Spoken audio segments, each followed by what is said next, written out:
Z military correspondents announced the removal of Gerasimov from command, in Ukraine. Putin continues chaotic throwing, changing the commanders of the army in Ukraine, which is but surely losing ground under the onslaught of the Ukrainian of the General Staff Valery Gerasimov, who the Ukrainian campaign in December last year, has allegedly been removed from command and control.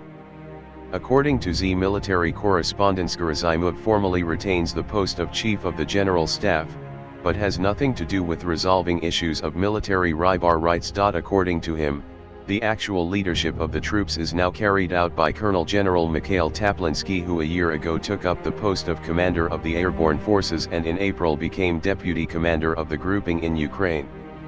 On July 8 this was also announced in Romanov Light.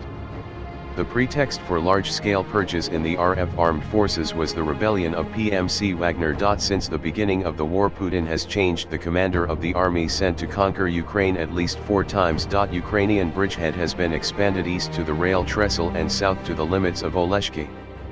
Ukrainian forces destroyed a Russian main battle tank during contact on 8 July. Ukrainian artillery is targeting Russian troops' armor and logistics as they approach Kherson.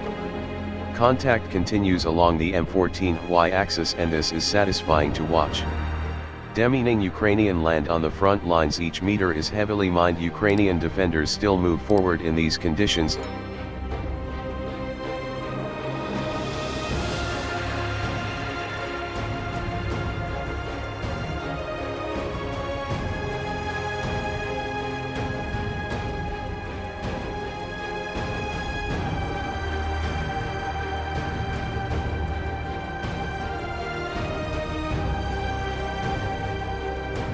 Gherkin is on fire today.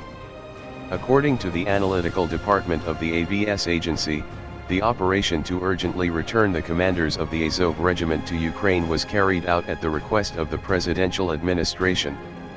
In order to divert public attention from the consequences of the Wagner PMC rebellion, which did not take place in reality.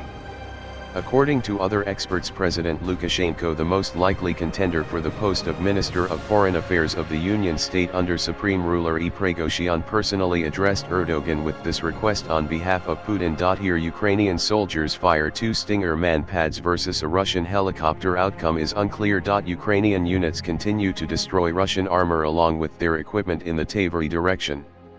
During the day the enemy lost more than 2 companies killed and wounded. 23 units of military equipment were destroyed.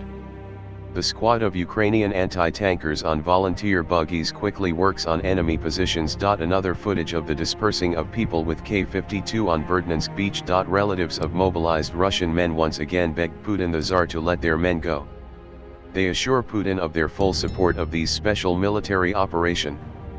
They fully agree that their husbands kill Ukrainians, they just want them to get some rest.